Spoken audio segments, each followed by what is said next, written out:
Good evening. Some stories are born in whispers and die in secrets, carried to the grave by those who live them. But a few, rare and terrifying, are released in life's final moments, like a last breath of confession, a burden too heavy to carry into the afterlife. What I am about to tell you today is one such account, a dark truth revealed by my grandfather on his deathbed, a testament so macabre, it still haunts me today. He didn't want me to tell it, but I must. My grandfather, Gabriel, was always a reserved man, a man of few words, with a deep gaze and a countenance marked by an ancient melancholy we never understood. He grew up on an isolated farm in the interior of Rio Grande do Sul, surrounded by endless pampas and a vast sky that seemed to embrace solitude. In the 1940s, life there was hard and simple, governed by the cycles of nature and arduous labor in the fields. The nights, long and silent, were filled only by the distant howl of the winds and, occasionally, by stories told around the fire about creatures that roam the grasslands and fields. One of these legends was that of the Goat Man, a hybrid being, half human, half goat, with flaming eyes and hooves that left strange marks on the damp earth after rains. The elders warned against venturing out alone at night, especially near the streams and the densest thickets. My grandfather, still a boy of 15 at the time, with the rebelliousness typical of his age, scoffed at these tales. To him, they were just stories to scare children and ensure they stayed close to home. But one warm, muggy summer night changed everything. The full moon, enormous and silvery, bathed the farm with an almost unreal light. Gabriel had argued with his father over a botched chore and, in a fit of youthful rage, decided to disrespect the farm's most sacred rule, not to go to the creek bank after dark.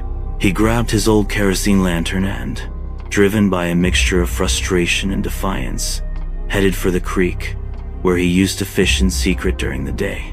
The air on the prairie was heavy, and the silence was profound, broken only by the chirping of crickets and the gentle murmur of the water. As he approached the creek, a strange feeling of unease washed over him. The sweet scent of night-blooming flowers was replaced by a foul odor of decaying flesh and something wild, almost metallic. He lit the lantern, and the beam of light danced over the tall grass, revealing only the path. It was then he heard it. A sound. It wasn't the wind. There was a heavy dragging, almost a muffled kick, coming from the opposite bank of the creek, where the forest thickened.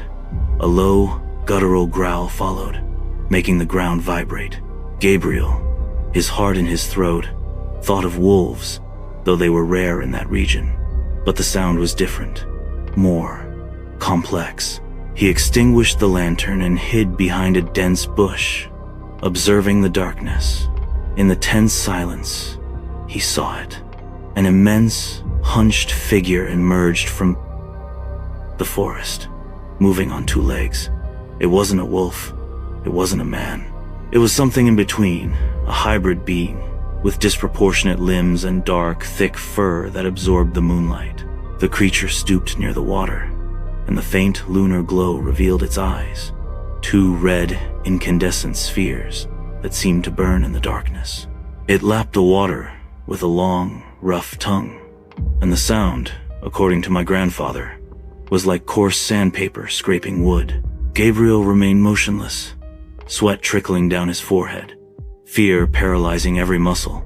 The creature rose again, and that's when my grandfather noticed the horns. Two curved, pointed horns sprouted from its head, similar to a goat's, but much larger and more menacing. It let out a sound, a mixture of bleat and groan, that sent a shiver down my grandfather's spine. The creature hadn't seen him. It moved away from the bank, walking slowly back into the forest, and each step, my grandfather recalled, left a strange mark on the wet ground, resembling a hoof, but much larger and with a deep cleft. The terror did not subside when the creature vanished into the darkness. Gabriel remained hidden for long minutes, his body trembling uncontrollably. When he finally managed to move, he ran back to the farm, his legs heavy, without lighting the lantern.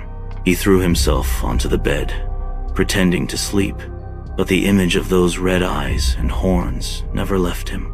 In the following days, my grandfather tried to convince himself that it had all been a nightmare, a product of his childish imagination. But the foul stench still lingered in his nostrils, and the sound of the dragging and the terrifying bleating echoed in his mind. He saw the marks on the creek bank, footprints that weren't from any animal on the farm, with a peculiar shape that sent chills down his spine. He tried to tell his older brother, but the reaction was one of disbelief and mockery. "You dreamed, boy. There's no goat man." He never approached the creek bank at night again. Full moon nights became a torment. He hid beneath the covers, listening to the wind's howls, fearing they were the creature's sounds. My grandfather became withdrawn, and the melancholy that accompanied him throughout his life began there.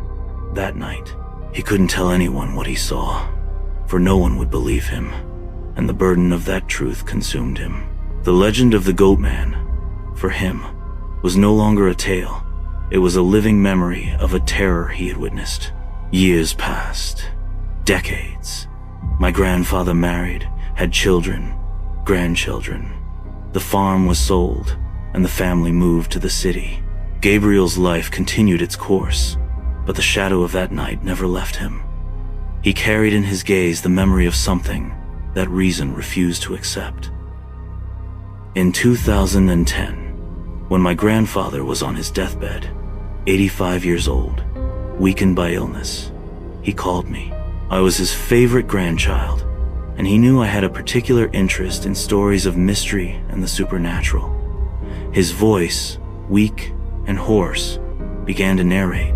He described the farm, the full moon night, the argument with his father, the trip to the creek, every detail, vivid, as if it had happened the night before. And then, he told me about the creature.